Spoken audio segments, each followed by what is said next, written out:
Hello दोस्तों, बहुत बहुत स्वागत है आप सभी का गवर्नमेंट एजुकेशन में।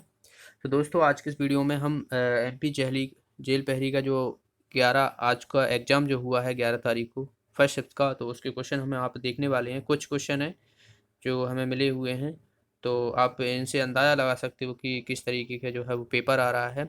बाकी अभी मैथ्स के और बहुत से जो बात की जाए साइंस के हुए, इन सब के अभी क्वेश्चन नहीं आ पाए हैं।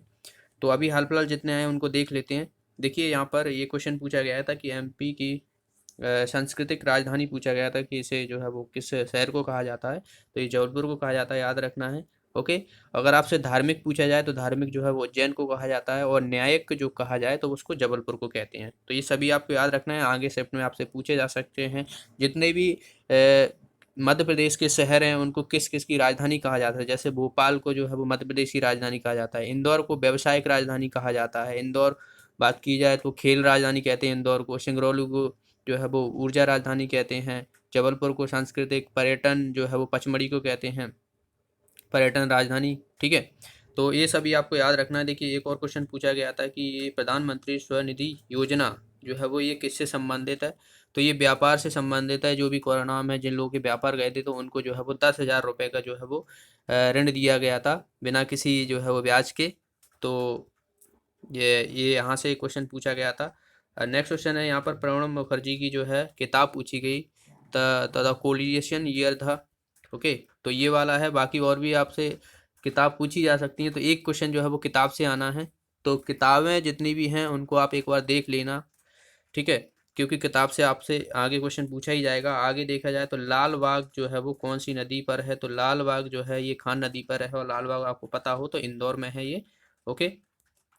तो याद रखना है आपको, ये क्वेश्चन पूछा गया था। नेक्स्ट है यहाँ पर एरण अभिलेख। तो एरण अभिलेख से थोड़ा डिटेल में क्वेश्चन पूछ लिया गया है, डीप में पूछा गया है कि यहाँ पर कुछ इस तरीके से ऐसा क्वेश्चन पूछा गया था कि यहाँ पर जो भगवान विष्णु की जो मूर्ति है वो कौन से अवतार की है, ऐसा कुछ क्वेश्चन पूछा गया था। तो यहाँ पर मैं कुछ चीज़ें आपको बता दूँ एरण अभिलेख के बारे में कि ये सागर में स्थित है, और इसका नाम जो है वो एरडिक पड़ा था। सिक्कों पर जो है वो इसका नाम पड़ा था, एरडिक लिखा है। और यह 12 विष्णु और नरसिंह यहाँ पर जो है वो इस मूर्तियाँ हैं, मंदिर हैं, और ये गुप्त काल से संबंधित है एरण अभिलेख।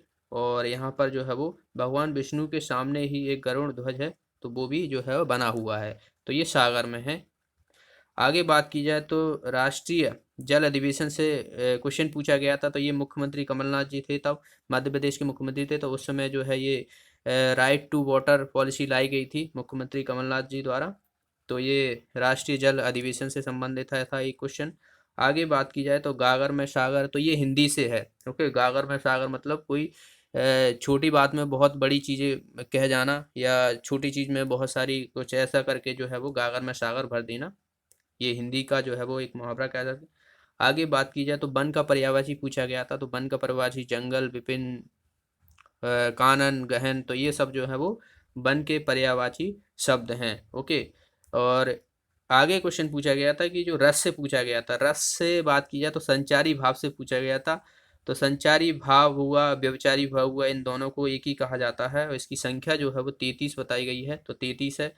और भी हैं, जैसे अनुभाव बात की जाए तो इसकी 8 संख्या है, विभाव बात की जाए तो 2 है, और स्थायी भाव का मतलब होता है प्रधान, यानी इसकी संख्या जो है वो 9 है।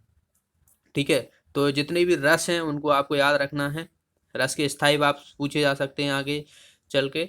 ओके। और नेक्स्ट बात की जाए तो गजानन मुक्ति बोध का जन्म कहाँ हुआ है। तो ये मध्य प्रदेश के श्योपुर में हुआ है। तो ये क्वेश्चन जो है यहाँ से पूछा गया है।